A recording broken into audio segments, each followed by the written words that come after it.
c'est l'histoire de comment est-ce que Dieu cherchait une épouse pour son fils. Chaque livre est différent de l'un de l'autre et j'essaye de vous donner les clés afin que vous puissiez comprendre par vous-même.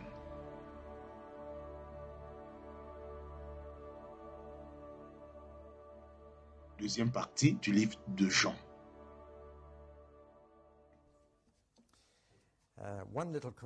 L'une des corrections que j'ai été demandée et que j'aimerais refaire, c'est que j'ai dit que le creed, c'est de croire ceci, alors qu'en fait, c'est croire en quelque chose. En fait, si vous lisez le creed, vous allez vous rendre compte qu'il n'a pas d'expression, mais c'est un fait auquel vous deviez croire. C'est croire que Jésus-Christ est mort, c'est croire que Jésus-Christ est crucifié, et ceci n'a pas d'expression. Croire en cela. Et beaucoup de personnes aujourd'hui disent que nous ne croyons pas. Ça, c'est la précision. Dans l'église d'Éphèse, il y avait deux choses qui se passaient. Premièrement, il y avait deux vues de Jean Baptiste. Je ne dis pas Jean qui a écrit l'évangile. Je parle de Jean le Baptiste, Jean le plongeur.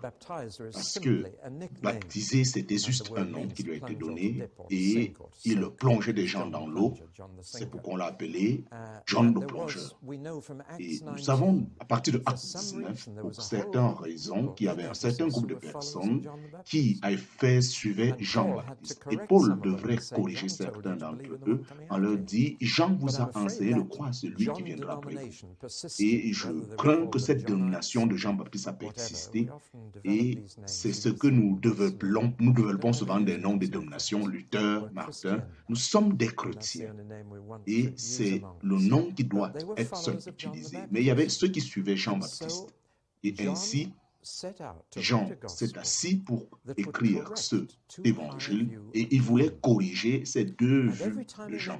Et à chaque fois qu'il parle de ce Jean Baptiste, il le met toujours en bas. Il dit que Jean n'était pas la lumière. Il a focalisé la lumière. Il dit Jean n'a accompli aucun miracle. Et il a juste établi, il dit, Jean lui-même s'est placé toujours en bas. Jean a dit qu'il faut qu'il décroisse et que je croisse, et que je suis l'épouse et lui est l'époux. Ainsi, au travers de l'évangile de Jean, c'est une correction de deux vues de Jean Baptiste. Et ainsi, Jean qui a écrit l'évangile, faisait tout pour tuer ces systèmes de dénomination qui s'établissaient déjà en disant, tel que nous le voyons aussi aujourd'hui avec des groupes tels que Oxopac et etc.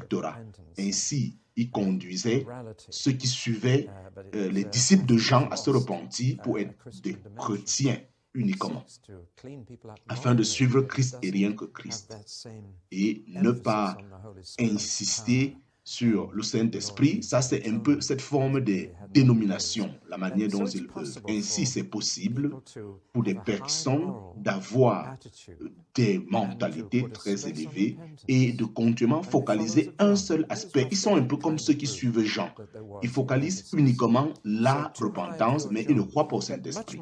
Ainsi, il y a quelque chose de plus sérieux, c'était le fait que en Éphèse, il y avait déjà des gens qui avait une autre vue de Jésus-Christ. Ainsi, Jean pouvait dire deux choses de Jésus-Christ, Jean-Baptiste, qu'il était la lumière qui ôtait les péchés du monde, qu'il était l'agneau qui ôtait le péché du monde, et qu'il était aussi... Vous ne pouvez pas juste enseigner que les gens, leurs péchés sont enlevés, et vous ne leur enseignez pas comment Jésus doit aussi les baptiser du Saint-Esprit. Ainsi, beaucoup de personnes aujourd'hui, dans ce monde, ils ont leurs péchés enlevés, mais ils ne sont pas baptisés par le Saint-Esprit. Et ceci, c'est un peu l'enseignement de Jean-Baptiste. Et comment est-ce qu'ils vont s'appeler? Parce que ceci, c'est vraiment très misérable d'être dans cette position. C'est-à-dire que vous avez tous vos péchés qui ont été pris, mais vous ne pouvez pas vous réjouir de cette vie. Et vous êtes toujours vide. Et vraiment, c'est désolant, cet état. Et ce n'est pas l'intention de Jésus-Christ. Jésus-Christ prend plaisir à remplir votre vie pas au travers du Saint-Esprit. Ainsi, Jean-Baptiste a dit, lui, il est le seul qui baptise de l'Esprit. Moi, je ne peux pas. Moi, je vous mets dans l'eau, mais le futur, qui est Jésus-Christ, il est celui qui vous baptise du Saint-Esprit. Ainsi, il y a deux vues de Jésus-Christ et selon la philosophie grecque qui avait beaucoup d'influence sur la pensée chrétienne. Ainsi, les Grecs divisent la réalité en deux concepts. Ils présentent la réalité, ce qui est spirituel, ce qui est physique. Et jusqu'aujourd'hui, nous continuons à souffrir de ce système.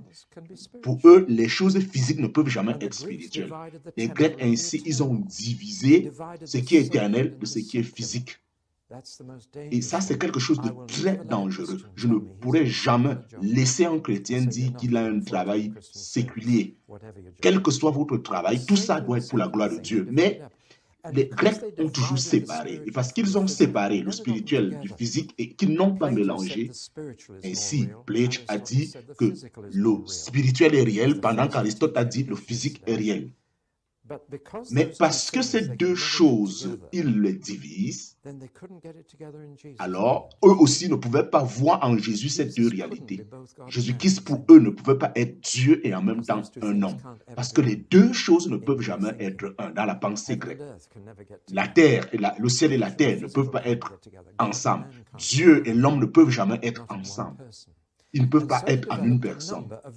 Et c'est ainsi qu'il y a plusieurs variations qui présentent la réalité de Jésus-Christ, qui en même temps était homme et Dieu. Et certains disent, il était plus divin que homme. Et vraiment, en fait, il n'était jamais un vrai homme. Il a juste apparu comme des hommes. Et on appelle ceci le scepticisme. Et certains croient que Jésus-Christ, il était un Dieu, mais de forme fantôme humain, il apparaissait. Et il n'allait pas aux toilettes. Mais Jésus-Christ a parlé concernant ces choses. Et il allait aussi aux toilettes. Et il nous aussi, en tant qu'hommes, on devrait gérer. Et si vous allez dans le livre de prière des Juifs, vous seriez très étonné, ils partaient aux toilettes. Et il y a une prière où ils remercient Dieu à chaque fois qu'ils vont et qu'ils se mettent à l'aise, ils remercient Dieu. Et moi, j'ai été dans ce style de toilette où ils ont écrit ce texte. Et ce que je vous dis, je n'invente pas. Mais vous voyez, pour les Hébreux, toute la vie, et je vous le dis, quand vous devenez vieux, vous comprenez beaucoup plus ce qu'on appelle cette adoration par rapport à votre corps. Mais pour les Grecs, ce n'est pas spirituel. C'est pourquoi nous devions penser en tant que les Grecs et non pas, en tant que les Hébreux et non pas comme des Grecs, avoir la pensée hébreu et non pas celle des Grecs. C'est pourquoi, si Jésus-Christ était homme et Dieu, pour les Hébreux, impossible. Certains disent qu'il était beaucoup plus divin, certains disent qu'il était beaucoup plus humain que divin. C'était un homme qui parfaitement répondait aux exigences de Dieu et qui a développé des caractères divins. Et vous voyez, ça c'est une grande erreur qui aujourd'hui est enseignée dans nos écoles théologiques. Et si vous le savez, des hommes comme le professeur John Hick de l'université de Berlin a enseigné cette fausseté. Et voilà ce qui est en train de détruire la foi des jeunes hommes qui partent dans ces écoles théologiques. Et aujourd'hui, on sait pourquoi. Ainsi, c'était un homme pour certains et Dieu pour d'autres. Un homme plus divin que homme, un homme qui a répondu à la réalité de Dieu. Certains appellent ça l'adoption, que Jésus-Christ a été juste adopté comme le Fils de Dieu, alors qu'ils disent qu'il a été adopté pendant son baptême, mais ce n'est pas vrai. Ainsi, nous voyons ces hérésies. La troisième partie, il était en partie homme, en partie Dieu. Ça, c'est la pensée des témoins de Jéhovah. Il dit qu'il était semi-Dieu, semi-homme. Il était entre les deux. Il ne pouvait pas être les deux. Il pouvait être homme ou Dieu.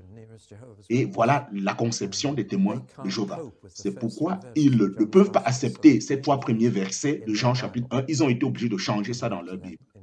Et c'est terrible. Ça, c'est quelque chose de commun.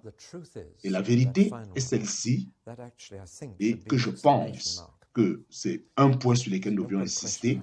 C'est pourquoi c'est une exclamation. Il est pleinement divin et il est pleinement homme. Il est les deux. Et s'il n'était pas pleinement humain et pleinement divin, il ne pouvait pas faire ce qu'il a pu faire pour vous. Ainsi, les deux choses que Jésus-Christ a fait pour vous, il a révélé Dieu à nous, les humains, et il nous a réconciliés à Dieu. Et il ne pouvait pas faire ces choses à moins qu'il ne soit pleinement humain et pleinement divin. Et voilà la vérité sur laquelle nous devions nous appuyer et que nous devions établir à l'Église. Et ceci est la vérité que Jean dit, je le connaissais, toujours je me reposais sur sa poitrine, je l'ai connu pendant 66 ans. Et je connais la vérité, il était totalement homme et totalement divin. Voilà le message qui a été écrit pour corriger cette erreur auquel les gens pensaient. Et c'est pourquoi nous avons dans les 4 évangiles une emphase sur la pleine humanité de Jésus-Christ. Ainsi, Jésus-Christ dans ces 4 évangiles est plus humaniste. Ainsi, on présente son humanité. Ainsi, le plus court verset, vous le savez, c'est dans le livre de Jean. Jésus pleura. Et ceci est devenu quelque chose de... Les gens disent, Jésus a pleuré. Mais actuellement, ce seul verset est en train d'expliquer comment il était un homme. Il était en face de cette tombe devant son meilleur ami. Ça, c'était simplement un homme. Et c'est dans l'évangile de Jean qu'on a cet état où il insiste comment Jésus-Christ avait soif, comment est-ce qu'il avait faim. Vraiment humain. Et je suis étonné que dans cet évangile, même Pilate a dit, voici l'homme. Ça, c'est une phrase très significative. L'homme. Là, on peut voir l'humanité de Christ clairement. Et par-dessus tout, dans l'évangile de Jean, Jésus-Christ, la prière de Jésus-Christ ressort. Beaucoup plus Jésus-Christ est en train de prier, qui est en train de nous dire qu'il était pleinement humain. Il devrait prier, il devrait dépendre de son Père pour ce qu'il dit, pour ce qu'il fait, pour toutes choses. Il était vraiment humain. Et certaines prières merveilleuses que Jésus-Christ a révélées dans Jean chapitre 17. Mais nous devions mettre l'emphase sur cette pleine divinité que Jean fait ressortir. Ainsi, l'emphase est mise sur sa pleine humanité et c'est ainsi que pendant que Jean l'écrivait, beaucoup de personnes ont commencé à réduire cet état de Christ d'être divin. L'un des résultats, c'est qu'il met juste Jésus-Christ à la position d'être la créature et non pas d'être le créateur. Et ça, c'est ce qui est dangereux. Alors que certains enseignaient même qu'il était la première créature créée par Dieu. Lorsque vous prenez la créature, Jésus-Christ à la position de la créature, vous avez tordu les Écritures. Parce que ce Jésus-Christ appartient à l'autre sphère de la vie. Alors, comment est-ce que Jean établit ce cas pour les 4 divinités de Christ? Ainsi, cette magie-là, nous le retrouvons comme dans un nombre 7. Ainsi, en hébreu, ce nombre 7 parle de la perfection. Ce n'est pas quelque chose. C'est la manière des Hébreux de penser. Et c'est l'un des nombres qui intervient beaucoup plus dans la Bible. Et ce qui établit juste après, avant ce 7, c'est le 666 qui parle de l'imperfection. J'espère que vous comprenez quelque chose. Le 777, ça c'est quelque chose qui parle de la perfection. Ainsi, on a 7, 7, 7. Ainsi, 3 formes de 7 et d'évidence qui révèlent la divinité de Christ. Premièrement, nous avons 7 témoins. Il y a 7 personnes qui ont appelé Jésus-Christ le Fils de Dieu dans cet évangile de Jean. Jean-Baptiste l'a fait. Nathanaël aussi l'a fait. Jésus-Christ lui-même a déclaré. Pierre l'a fait. Marc l'a fait. Est-ce que vous savez la première femme qui a dit que Jésus-Christ était le Fils vivant de Dieu? Marthe était la première, alors que Pierre était le premier homme à le dire. Ainsi, il pouvait aussi discerner spirituellement. Et Thomas et Jean, l'apôtre, aussi a déclaré 7 témoins. Ainsi, dans la loi juive, 2 ou 3 témoins sont déjà la preuve. Ainsi, nous avons un nombre parfait de personnes qui témoignent qu'il est le Fils de Dieu vivant. Nous n'avons pas juste ces 7 témoins. Ce témoin est très important. Il est utilisé près de 40 fois. Témoin, témoin, témoin dans l'évangile de Jean. Ce qu'il est en train de dire, c'est que nous avons des témoignages personnels qui présentent cette vérité. Ainsi, les 7 œuvres que Jean a choisi de tout ce que Jésus-Christ a fait, il a présenté 7 miracles précis. Et lorsque vous vous posez des questions, pourquoi est-ce qu'il a choisi ces miracles? Ainsi, ceux-ci sont des miracles supernaturels et ils ne sont pas tellement sanctionnels, mais c'est des miracles venant de Dieu. Chasser les démons, c'est quelque chose que beaucoup de gens, même les pharisiens, pouvaient le faire. Donc, ce n'est pas le style que Dieu aime. C'est pourquoi Jean n'a pas mentionné ce genre. Mais ce qu'il a mentionné, c'est l'eau transformée en vin. Voyons si c'est facile pour l'homme de faire cela. Là, c'est un miracle venant directement de Dieu. Il n'y a que Dieu qui peut agir ainsi. Ainsi, les miracles qu'il a mentionnés, ainsi, ça c'était un des grands miracles que Jésus-Christ a accompli. Une personne malade qu'il a pu guérir. Il ne posait pas les mains, c'est comme si l'électricité passait par ses mains pour guérir. Et tous ces miracles, Jésus-Christ a guéri cette personne, ce fils de capitaine à distance. Et il n'est pas allé là-bas. Et en 1 minute, la guérison s'est effectuée. Vous voyez? Vraiment, c'est là le travail de Jésus-Christ qui est la parole. Et c'est si en 1 minute, la guérison s'est opérée, cet enfant a été guéri. Ça, c'est des choses que Dieu aime faire. Peu importe la distance. Et par la suite, nous avons ce malade infime de Bethesda. Ça, c'est quelque chose d'une condition terrible. Nourrissant 5000 personnes. Ça, c'est ce qui est particulier avec les évangiles. Un spectacle, il a créé à partir de 5 pains et il a créé le nécessaire. Ça, c'est un miracle divin. Ça, ce n'est pas juste quelque chose de simple. Marcher sur les eaux. Cet homme qui était aveugle de naissance, je dis aveugle de naissance, ça c'est une condition vraiment qui n'est pas toujours normale. C'est une création. Et toute sa vie, il a été ainsi. Et finalement, on a l'histoire de Lazare, ce fils de la veuve qui est mort, ou Jairus, sa fille est morte. Ça, c'est pendant 4 jours, Lazare était là.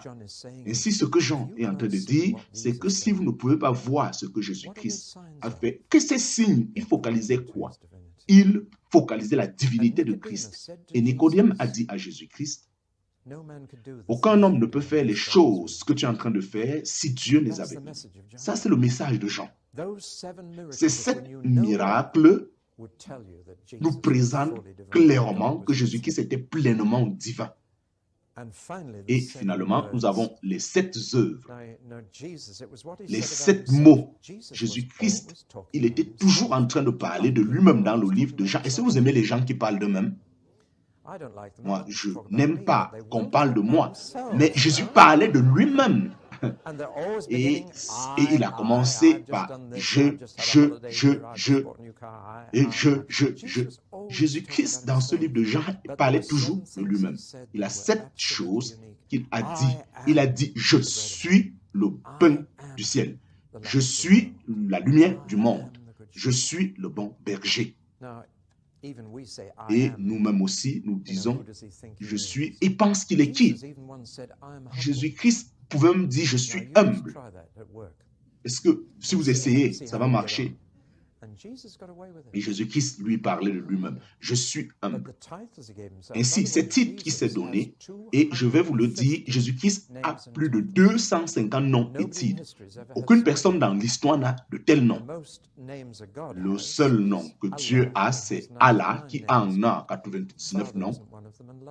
Et le Père, mais Jésus-Christ, il a près de 250 noms. Et la plupart de ces noms, Jésus lui-même s'est donné.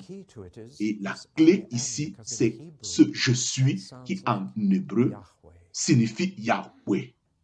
Yahweh, le pain de vie. Yahweh, la lumière du monde. Les gens ont commencé à dire, mais est-ce qu'il est en train de penser qu'il est Dieu? Pourquoi est-ce qu'il utilise ces mots? Et un jour, lorsque ils ont dit, nous savons qui est notre Père. Et toi, tu es en train, nous disons que ton père est certainement un Samaritain. Et Jésus-Christ a dit, moi je connais mon père. Vous ne connaissez pas le vôtre. Il dit, nous le connaissons, Abraham est notre père. Et il a dit, non, il n'est pas votre père, c'est le diable qui est votre père. Et c'est pourquoi vous essayez de me tuer. Parce que votre père, c'est un menteur et un meurtrier depuis le départ. Et quand il parle le mensonge, il parle ça. Son langage naturel. Si vous étiez vraiment les fils d'Abraham, vous auriez la même attitude que lui. Vous allez m'aimer, vous allez m'écouter. Abraham, il était très content de me voir venir. Et vous, mais vous n'êtes pas, parce que vous n'êtes pas les fils. Et ils ont dit, mais Abraham est mort, ça fait 2000 ans. Et toi, tu n'as que 30 ans. Comment tu dis que tu connais Abraham? Et Jésus a répondu, avant qu'Abraham ne soit, Yahweh. Je suis. Et à cause de cela, ils ont essayé de finir avec lui. Parce qu'ils ne pouvaient pas avoir 2, 3 témoins qu'il a déclarés. Mais quand le juge finalement a pu mettre en jeu ces déclarations et il lui a obligé de dire, je te l'ordonne par la parole de Dieu, est-ce que tu es le Christ, le Fils de Dieu? Jésus dit, Yahweh. Jésus-Christ a répondu, Yahweh. Et le sacrificateur a déchiré ses vêtements, a dit, combien de témoins nous avons ici? 70, vous avez écouté. Et c'est sur cette base qu'il a été condamné. Mais ces 7 paroles sont clairement révélées dans l'évangile de Jean. Et d'autres évangiles synoptiques ont oublié. Mais Jean est intéressé à savoir qui était Jésus-Christ, non pas ce qu'il a fait. Et c'est ainsi qu'il a noté et il a rappelé ceci à sa mémoire et il a noté clairement. Et ça, c'est son témoignage qu'il donne de Jésus-Christ. Et il a fait quelque chose de très merveilleux. Lorsque Marc parle de l'histoire de Jésus-Christ, Marc dit, je vais commencer avec Jésus-Christ quand il a 30 ans. C'est là où il se manifeste au public. Matthieu écrit le prochain évangile en disant, vous savez, il faut rentrer à sa naissance, sa conception. Et parce que c'était un juif, il faut retourner à Abraham. Je vais commencer l'histoire de Jésus-Christ par Abraham. Ainsi, Luc vient par la suite et dit non, Jésus-Christ était un homme, c'était un être humain, il appartenait à la race humaine. Je vais commencer cette histoire par Adam. Et c'est pourquoi, vous voyez, il commence l'histoire de Jésus-Christ avec Adam. Ainsi, Jean vient et dit, vous, toi là, vous n'êtes pas sur le chemin. Moi, je vais commencer cette histoire depuis le départ. Ainsi, il prend une parole de Genèse chapitre 1:1. Au commencement, il était déjà là. La parole était déjà. Et c'est ainsi que nous arrivons à cette question très importante. Comment est-ce qu'on appelait Jésus avant qu'il soit né? Vous savez, on l'appelle Jésus, on oublie. Mais ça, c'était juste un nouveau nom qui a été donné lorsqu'il est devenu homme. Mais il n'était pas appelé comme ça avant. Comment on l'appelait alors? Alors, comment est-ce qu'il était appelé avant? Et lorsque Jean a écrit son évangile et a commencé depuis le départ, c'est-à-dire loin où la pensée de l'homme peut penser, au début de l'univers, nous ne pouvons pas imaginer ni penser. Ainsi, il est rentré vers le début et il a dit, au départ, il était déjà là. Mais comment on l'appelait? Et ainsi est venu ce nom unique, la parole. Le logos, la parole, L-O-G-O-S. Ainsi, ce titre n'est pas utilisé par n'importe qui dans la Bible. en tant que fils de Dieu. Mais Jean s'est rassuré de pouvoir parler de ce logos. Et c'est ainsi que dans la plupart de notre Bible, cela est transmis en tant que la parole. Mais cette définition est très claire. Jésus-Christ n'était pas seulement la parole, mais il était la parole. Donc c'est plus que ce que... Qu'est-ce que la parole? Et je suis sûr que certains d'entre vous vont me dire, as-tu une parole? Et lorsqu'on parle de logos, alors qu'est-ce que la parole? Qu'est-ce que la parole? La parole, c'est juste une expression qui sort de ma bouche et que vous écoutez. Est-ce que Jésus-Christ est juste une parole qui sort? Non, non, non, non, non. Jésus-Christ est plus important que ça. Cette parole a une histoire. Rappelez-vous, je vous ai dit que Jean vivait dans un endroit appelé Éphèse, à l'ouest de la Turquie. Et c'est très significatif parce qu'à Éphèse, 600 ans avant que Jean écrive ceci, en 544, il y a un homme né à Éphèse qu'on l'appelait Hiéroclotos. H-O-R-S. Et Hiéroclotos, il était le fondateur de la science. Et Hiéroclotos, il a pris le temps d'observer et il n'a pas grandi ayant une habitude de toujours demander pourquoi, pourquoi ceci, pourquoi, jusqu'à ce qu'il s'est fatigué de pourquoi, mais il n'a pas abandonné. Il a continué toujours à poser la question, pourquoi ce livre a été écrit? Pourquoi ceci est dit? Pourquoi? Ainsi, Hiéroclotos, il dit, ce que vous deviez commencer, c'est vous exercer à comprendre pour observer ce qui est autour de vous et c'est donc de vous poser la question, pourquoi? Pourquoi ceci se comporte de cette façon? Vous deviez vous poser la question, le vent, les animaux, concernant les humains, pourquoi? Pourquoi est-ce qu'il se comporte ainsi? Et c'est ainsi que Hiéroclotos, il a pris cette parole du pourquoi et il a appelé ça le logos. Et il a dit, le logos, c'est la raison du pourquoi. Alors, vous devez toujours essayer de chercher le logos. Ainsi, quand vous connaissez la vie, ce que nous appelons bio, vous commencez donc, vous voulez trouver la vie, cherchez la biologie. Ainsi, si c'est la mythologie, vous voyez, il y a toujours ce mot logos qui intervient. Ainsi, vous avez la biologie. C'est comprendre quelque chose. Et toute branche de la science est toujours en train de chercher ce logos, la raison pourquoi les choses sont ainsi. Vous me suivez? Et c'est ainsi, lorsque on commence la science humaine, on l'appelle cela la psychologie. Il y a toujours logos. La société, pour la société, on dit la sociologie. Il y a toujours ce logos. Chaque branche de la science est basée sur cet enseignement de Hiéroclotos. Et parce que ce n'était pas une grande science, la science, c'est juste une partie de la réalité. C'est la biologie, la zoologie, la scologie. Et ainsi, on trouve toujours la raison du pourquoi dans ces petites réalités. Et ceci, les sciences n'est plus ce qu'elle est censée être. Et finalement, ce logos est entré en toutes choses. Mais vous voyez, Jean est en train de dire, vous voulez comprendre pourquoi tout l'univers existe? Quelle est la raison pour laquelle nous sommes ici? Et la réponse, c'est Jésus-Christ. N'est-il pas excitant? Et vous pouvez dire Alléluia si vous voulez. Tout ceci a été fait par Dieu au travers de son Fils. Et tout ça, c'est Jésus-Christ. Voilà pourquoi nous sommes là. Donc, tout est sommé en lui. Il est la raison du pourquoi. Et moi, je trouvais ça un concept très excitant. Vous pouvez comprendre pourquoi la machine a été faite, pourquoi les animaux se comportent ainsi, pourquoi. Beaucoup de raisons à savoir dans la nature, mais vous ne pouvez pas comprend la raison du pourquoi toute chose. Mais nous, on peut le comprendre. Et la raison du pourquoi, c'est Jésus-Christ. Est-ce que ceci n'est pas très excitant? C'est le Logos. Et cette parole a aussi une autre signification. Et lorsque vous allez à Alexandra, qui était le centre de l'univers à ce moment-là et qui combinait la pensée grecque et la pensée hébreu, parce qu'il y avait beaucoup de Juifs qui vivaient à Alexandre, à cette université.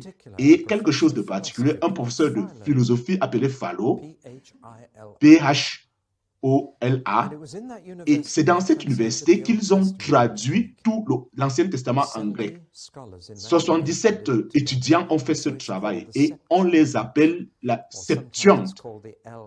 On dit LXX à cause de ces 77 étudiants qui ont étudié. Ainsi, ils essayaient d'interpréter l'hébreu du grec. Et ce professeur Philo, il a saisi ce mot logos. Et il a dit, le logos, on ne doit pas le considérer comme il met une personne.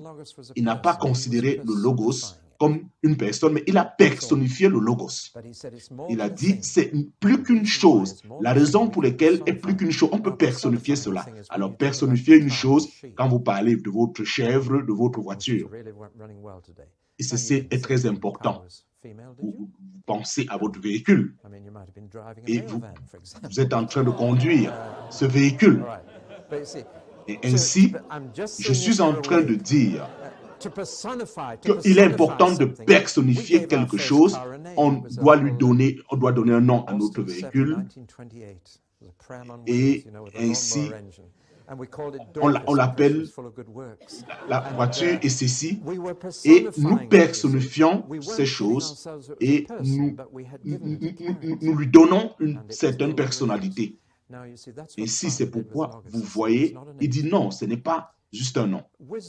La sagesse, vous voyez, elle est personnalisée dans la sagesse hébreuse. Cherche-la. Elle est la femme que tu as besoin. Cherche cette sagesse. Vous voyez, elle est personnifiée. Et dans le livre des Proverbes aussi, Logos, elle a été personnifiée sur la forme mâle. Et c'est ainsi que Jean a été capable de prendre la raison du pourquoi de Héraclos et de personnifier lui. Et il a dit, je peux prendre les deux et unir.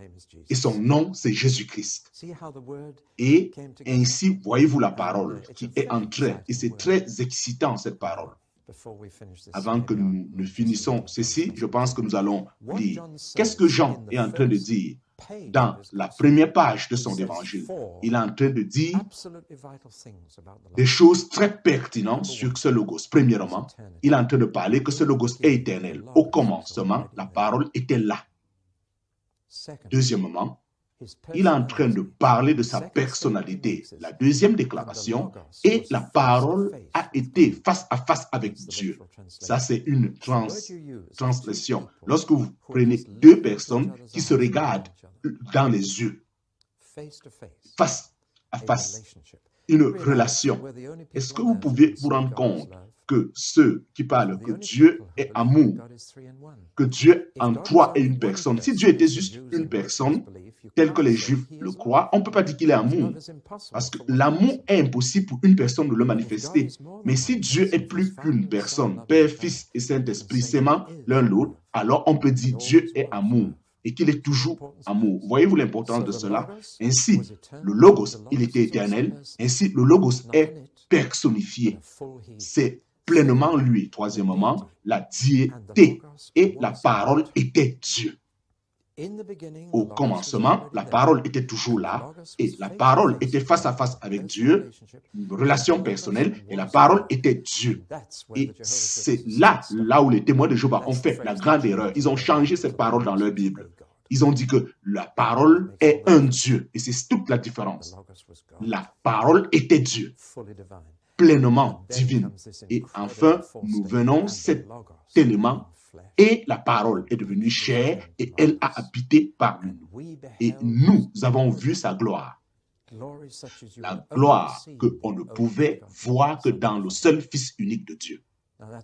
Vraiment, ceci, c'est quelque chose de merveilleux. C'est pourquoi je ne peux pas donner cet évangile à un non-croyant. Comment est-ce qu'il va commencer? Comment est-ce qu'il va comprendre cela? J'espère que vous allez comprendre mieux maintenant, pendant que vous venez ici. Alors, regardons cette histoire de vie. Croire en lui, la parole, en tant que fils de Dieu, et continuez de croire. Et ainsi, vous auriez toujours la vie. Et Jean a présenté des contrastes. Et vous devez connaître la vie plus que la mort. La vie va continuer à se manifester si vous croyez toujours. C'est une vie qui produit la vie continuellement, pas la mort. Et ainsi, chaque cœur qui bat est la preuve que nous allons vers la tombe. Mais nous vivons la vie de Christ et non pas la mort. Ainsi, nous n'allons pas marcher dans les ténèbres pendant que nous suivons la lumière qui est la vie. Et il n'y a plus de ténèbres. Nous ne pouvons pas marcher avec quelqu'un qui est dans les ténèbres. Nous marchons avec Christ. Toute chose avec Dieu, il n'y a pas de cachette. Ainsi, nous allons vivre la vie de la vérité et non pas le mensonge. Vous voyez, il y a toujours ce contraste dans l'évangile. La vérité, la réalité. Et le mot vérité, c'est la même chose dans le grec. Ainsi, la vérité et la réalité, croire en la réalité, c'est ça la vérité. Ainsi, vous allez croire à la liberté telle que vous le voyez. Et vous tournez ceci, vous allez croire à la réalité et non pas à l'esclavage. Et les Juifs ont dit à Jésus, nous n'avons jamais été esclaves. Comment est-ce que tu déclares que nous serons libres? Et quelle histoire! Vous n'avez jamais été esclave. Vous avez oublié qu'en Égypte, vous avez été esclave parce que vous ne célébrez plus la Pâque. Et Jésus-Christ a dit, quiconque pêche est esclave au péché. Parce qu'à chaque fois que vous péchez, vous êtes tenu par cette habitude de refaire la même chose et ça devient votre maître. Et moi, je suis venu vous affranchir. Alors, quelle vie? Nous vivons la vie de la vie, la vérité, et par-dessus tout, il y a un contraste entre l'amour, la haine, où vous lisez, vous vivez pour Dieu ou pour le diable. Et les conséquences sont là. Ainsi, qu'est-ce que la vie? Qu'est-ce que la vie? La vie, c'est de connaître de manière personnelle le Père et le Fils qui a été envoyé. Et vous pouvez connaître le Père que par le Fils. Et quelques minutes. Comment est-ce que nous, on peut vraiment vivre ce style de vie? Ça, c'est quelque chose qui est au-dessus de nous. Et la réponse est celle-ci. Aucun évangile n'enseigne sur le Saint-Esprit comme l'évangile de Jean nous enseigne. Et c'est au travers du Saint-Esprit que nous pouvons vivre cette vie. Et Jean le connaissait exactement. Et c'est ainsi, si vous allez à l'évangile de Jean, au chapitre 1, il parle de Jésus-Christ qui va être baptisé par le Saint-Esprit. Et il serait celui-là qui baptisera dans le Saint-Esprit. Chapitre 3, il parle de naître de nouveau, naître par l'Esprit, naître d'eau et d'Esprit. Les deux baptêmes dont nous avons besoin, naître par le Saint-Esprit et entrer dans le royaume. Chapitre 4, il parle de cette eau vive et comment on doit adorer en vérité en esprit. Chapitre 7, il va à la fête des tabernacles en ce dernier jour. Il prie pour qu'il pleuve parce que chaque année, il y a toujours 6 mois d'écart. Et en septembre, octobre, ils veulent voir la pluie. Ainsi, le dernier jour, ils portent un vase où ils mettent l'eau et ils amènent ça dans le temple et ils le versent sur l'autel et ils prient afin qu'il pleuve. Et quand ils l'ont fait ce dernier jour, Jésus-Christ s'est levé et a dit, si quelqu'un a soif, qu'il vienne à moi. Moi, je vais lui donner des eaux vives qui vont toujours couler au travers de lui vers les autres.